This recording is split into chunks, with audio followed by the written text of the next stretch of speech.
Hello, કેમ છો મિત્રો? મજામાં?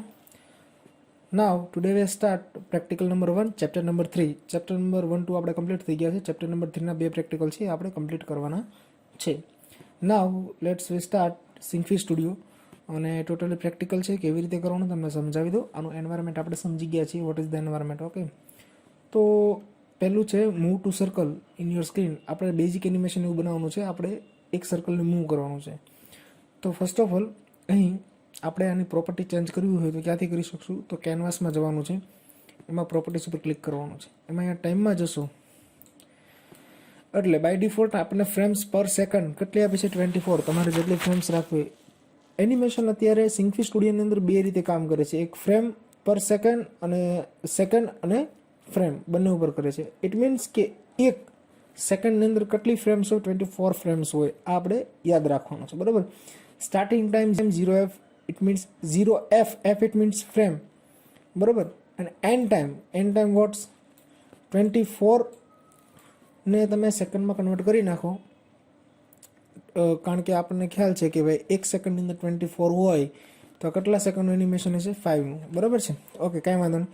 આપણે 2s કરીને ઓકે ઉપર ક્લિક કરી દઈએ છીએ, તો આપણું એનિમેશન એ ટાઈમ લાઈનની અંદર 2 સેકન્ડની અંદર બની ગયું છે, બરાબર છે.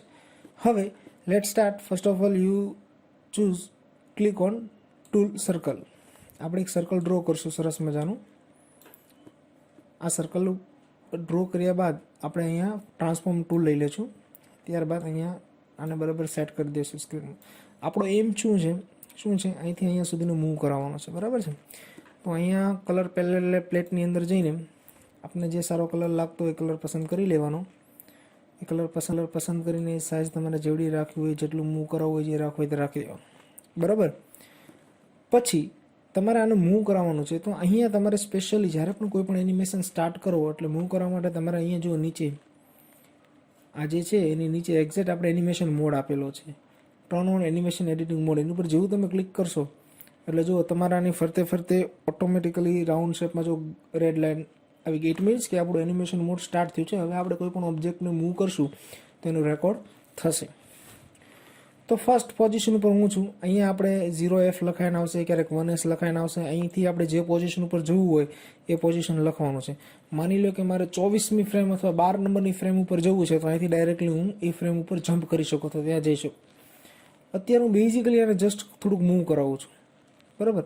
એટલે તમે અહીં જોઈ શકો આ ડાયમંડ શેપ આવી ગયો છે. જો તમને બતાવું, 0f ઉપર આ ડાયમંડ શેપ છે, કાંઈ વાંધો નહીં. હવે હું અત્યારે લાસ્ટ ફ્રેમ ઉપર વયો જાઉં છું, એટલે અહીં હું લખીશ 2s. મારે સેકન્ડ ઉપર ચાલુ છે, તમારે ફ્રેમ ઉપર ચાલુ હોય તો ચાલી શકશો. 2s ઉપર હું જઈશ, લાસ્ટમાં કરશે એટલે હું મારું આને અહીંથી મૂવ કરી દઈશ. આવી ગયું? એટલે તમે જોઈ શકો છો, જો અહીંયા પણ ડાયમંડ શેપ આવી ગયો છે, બરાબર છે. આ સિમ્પલ એનિમેશન હતું. હવે મારે અહીંયા આને હું ઓફ કરી દઉં છું, મારા એડિટિંગ મોડને ઓફ કરી દઉં છું.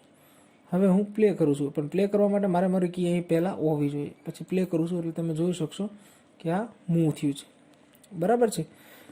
આ સિમ્પલ એનિમેશન છે. આવું કોઈ પણ ઓબ્જેક્ટને તમે મૂવ કરી શકો છો. આની પછીનું જે બીજું પ્રેક્ટિકલ છે એ પણ તમે જોજો, એ પણ આવી રીતે છે, પણ એની અંદર કી ફ્રેમ કેવી રીતે સેટ કરીને કરવું એ છે.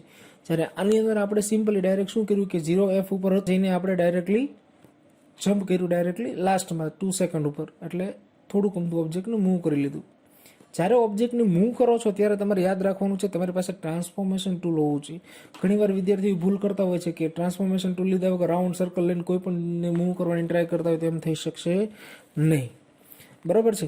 તો હવે તમારે શું કરવાનું છે? સેવ કરવાનું છે અથવા પ્રિવ્યૂ જોવાનું છે. તો પ્રિવ્યૂ જોવા માટે જો અહીંયા ઓપ્શન ઉપર આપેલો છે, પ્રિવ્યૂ ઉપર તમે જેવું ક્લિક કરશો, પ્રિવ્યૂ ઉપર અહીંયા ક્લિક કરી દેવાની અને અહીં તમે પ્લે કરશો એટલે તમને દેખાડશે. જો આપણું પ્રિવ્યૂ છે, આપણું GIF ફાઇલ આવી રીતના બનશે, એનિમેશન ફાઇલ આવી રીતે બનશે. બાય ડિફોલ્ટ કેવી રીતના હોય, ફાઇલનું એક્સટેન્શન શું હોય? SFZ, બરાબર. હવે આ બની ગયું. હવે આનો મામલો આવે છે સેવ કરવાનો, બરાબર ને. મામલો મેદાને ચડે ક્યારેક. તો આપણે સેવ કરવા માટે અહીંયા આપણે સેવ બટન અહીંયા પણ આપેલું છે. Ctrl+S તમારા કીબોર્ડમાંથી પણ કરી શકો છો અને ફાઇલ મેનુમાં જઈને સેવ ઉપર પણ ક્લિક કરી શકો છો. તો કઈ જગ્યાએ સેવ કરવું છે? You must have to remind that તમારે રિમેમ્બર યાદ રાખવાનું છે કે તમે તમારું એનિમેશન કઈ ડેસ્કટોપમાં ડોક્યુમેન્ટમાં, કારણ કે શું છે કે આપણને ખ્યાલ હોવું જોઈએ ને, આપણા ઘરની અમુક વસ્તુ હોય આપણે પરફેક્ટ એક જગ્યાએ યાદ રાખતા હોય કે મેં મારી વસ્તુ આ જગ્યાએ, આ ખાનામાં, આ જગ્યાએ મૂકેલી છે. તો સેમ એઝ કોમ્પ્યુટરમાં પણ તમને યાદ હોવું જોઈએ કે આ ફાઇલ મેં આ જગ્યાએ, આવા ફોલ્ડરની અંદર, આ ડ્રાઈવની અંદર સ્ટોર કરેલી છે, મને ખ્યાલ હોવો જોઈએ. ઓકે, હું ડેસ્કટોપ પર સેવ કરી દઉં છું અને એનિમેશન 2 છે એને આપી દઉં છું ફર્સ્ટ ડેમો. બરાબર, તો એને સેવ ઉપર ક્લિક કરી દઉં છું. બાય ડિફોલ્ટ કમ્પ્રેસ્ડ ફાઇલ બનશે, જુઓ .sif.z. બરાબર, સેવ ઉપર ક્લિક કરું છું, આ મારી ફાઇલ થઈ ગઈ સેવ. તો હું મિનિમાઇઝ કરું તો તમે જોઈ શકો છો અહીંયા મારી અત્યારે જે ફાઇલ બની ગઈ છે એ સિંકફીની છે. બરાબર, ના હવે આ ફાઇલને આપણે રેન્ડરિંગ કરવી છે, બહાર લાવી છે. એ ફાઇલને આપણે કોઈને મોકલવી હોય તો મોકલી શકીએ એનિમેશન ફાઇલ. તો શું કરવાનું, તો અહીંયા જો રેન્ડરનો ઓપ્શન આપેલો છે. બરાબર, ત્યાં પણ જઈ શકશો, અથવા તમે અહીંથી પણ રેન્ડર કરી શકશો. એની શોર્ટકટ કી પણ અહીંયા આપેલી છે F9. બરાબર છે, તો અહીંથી ક્લિક કરું છું રેન્ડર ઉપર. હવે અહીંયા શું કરવાનું છે, જો રેન્ડરમાં તમે જેવું જોશો એટલે અહીંયા તમને ફાઇલ નેમ પૂછે. ફાઇલ નેમ તમારે કઈ જગ્યાએ સેવ કરવું છે તમારે સિલેક્ટ કરી લેવાનું. હું ડેસ્કટોપ પર જ સેવ કરવા માંગુ છું. ઓકે, હવે અહીંયા ફાઇલનું નામ આપણે .avi છે, તો આપણે .avi નથી બનાવવાનું, આપણે .gif બનાવવાનું છે. gif સ્મોલમાં લખવાનું છે, કેપિટલમાં નહીં.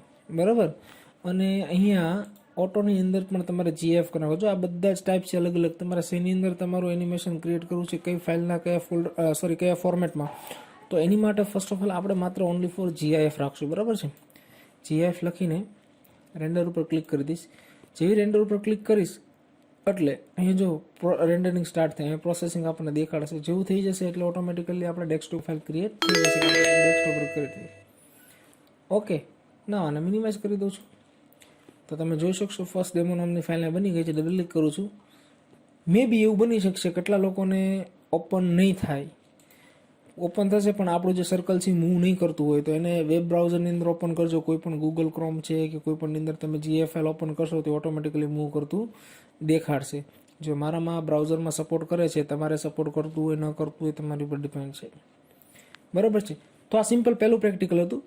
અને પછી આપણે બીજું પ્રેક્ટિકલ જોઈએ. એટલે ચેપ્ટર નંબર 3 ની અંદર ઓનલી ફોર પ્રેક્ટિકલ જ છે, થિયરિટિકલ કોઈ સબ્જેક્ટ નથી. તમને ન સમજાતું હોય તો મને પૂછજો, અને કાંઈ અટવાવ તો પણ મને પૂછજો. Nice day, bye bye. અને આગળ